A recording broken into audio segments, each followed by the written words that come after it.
PBK news channel. Please subscribe my news channel. Tamil Nadu 2026 elections పైన నా యొక్క అనాలిసిస్. డిఎంకే పార్టీ 2021 నుంచి స్టాలిన్ ముఖ్యమంత్రిగా కొనసాగుతున్నారు.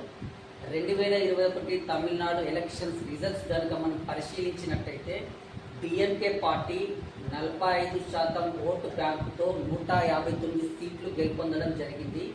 NDA party AIADMK plus BJP PMK party ముగ్గురు కలిసి పోటీ చేసి 40% ఓటు బ్యాంకుతో 75 సీట్లు సాధించడం జరిగింది.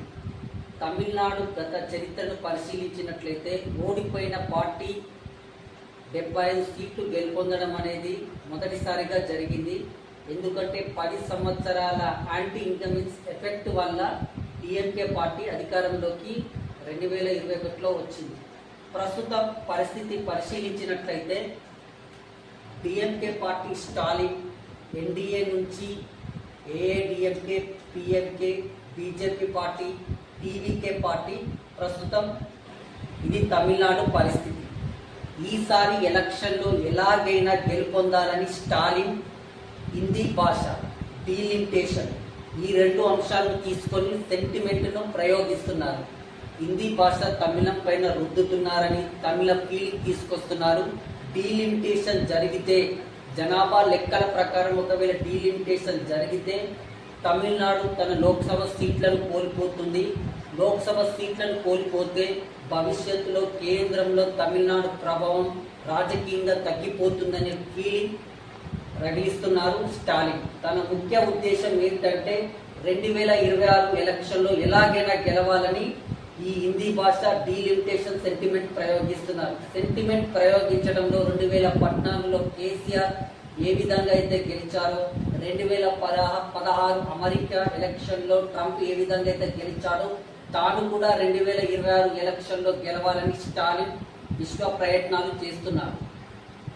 2021 ఎలక్షన్స్ కనుక పరిశీలించినట్టయితే డిఎంకే పార్టీ సుమారు 46% ఓటు బ్యాంకుతో 159 సీట్లు, ఎన్డీఏ పార్టీ 40% ఓటు బ్యాంకుతో 75 సీట్లు గెలుపొందడం జరిగింది. తమిళనాడు ఎలక్షన్స్ కనుక పరిశీలించినట్టయితే గత ఎన్నికలతో పోలిస్తే ఓడిపోయిన ఎన్డీఏ పార్టీ 75 సీట్లు గెలవడం అనేది మొదటిసారిగా జరిగింది. ఆ 2021 ఎలక్షన్లో స్టాలిన్ గెలుపొందడానికి ప్రధాన కారణం 10 సంవత్సరాల అన్నా డిఎంకే పాలన పైన ప్రజల్లో ఉన్న వ్యతిరేకత ఒక కారణం.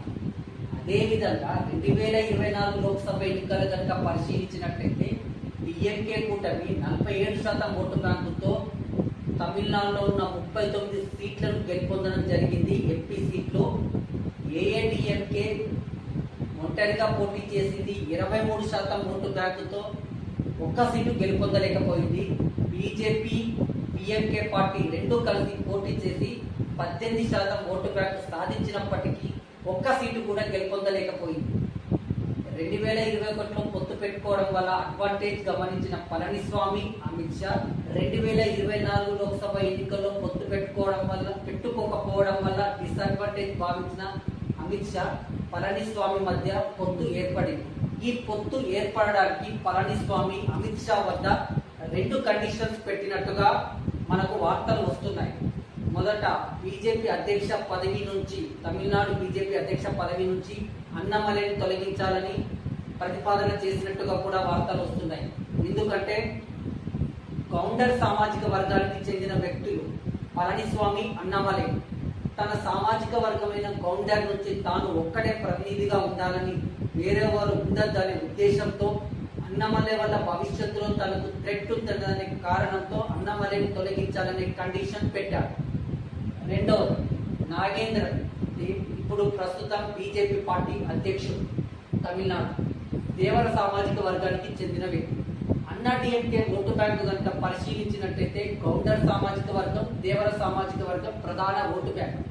దేవర సామాజిక వర్గం ఒకప్పుడు పన్నీర్ సెల్వం ప్రాతినిధ్యం వహించేవాడు. పన్నీర్ సెల్వం దేవర సామాజిక వర్గానికి చెందిన వ్యక్తి కాబట్టి ఏఐడిఎంకేకి ఆ ఓటు బ్యాంకు స్థిరంగా ఉండేది. కానీ పళనిస్వామి ముఖ్యమంత్రి అయిన తర్వాత శశికళన్, దినకరన్, పన్నీర్ సెల్వం ప్రాతినిధ్యాన్ని పళనిస్వామి పూర్తిగా తగ్గించి ఏఐడిఎంకేలో తన పట్టు సాధించాడు. కానీ దేవర సామాజిక వర్గంకు ఓట్లు అంటే 2026 ఎలక్షన్లో దేవర సామాజిక వర్గం ప్రాతినిధ్యం ఓట్లు రావాలని అంటే పన్నీర్ సెల్వం లేడు కాబట్టి అదే సామాజిక వర్గానికి చెందిన నాగేంద్రని పార్టీ అధ్యక్ష పదవి ఇవ్వాలని అమిత్ షాకు పళనిస్వామి కండిషన్ పెట్టినట్టుగా తెలుస్తుంది. ఈ రెండు కండిషన్స్ వల్లనే పళనిస్వామి అమిత్ షా మధ్యలో పొత్తు ఏర్పడినట్టుగా మనకు అర్థమవుతుంది. 2026 ఎలక్షన్స్ గనక పరిశీలించినట్లయితే ఏఐడిఎంకే, పిఎంకే, బీజేపీ ఎన్డీఏ కూటమి మధ్య డిఎంకే కూటమి మధ్య ప్రధాన పోటీ జరగబోతుంది. కానీ TVK party Vijay main key role పోషించబోతున్నారు. విజయ్ గనక ఎన్డీఏ కూటమితో వెళితే ఖచ్చితంగా ఎన్డీఏ కూటమి అధికారంలోకి రావడం ఖాయంగా కనిపిస్తుంది. కానీ విజయ్ ఒంటరిగా పోటీ చేస్తే మాత్రం తిరిగి స్టాలిన్ ముఖ్యమంత్రి కావడం 100% పక్కా.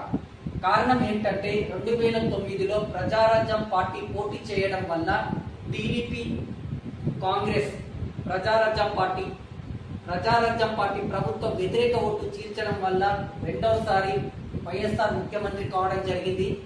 2016 ఎలక్షన్ కనుక పరిశీలించినట్టయితే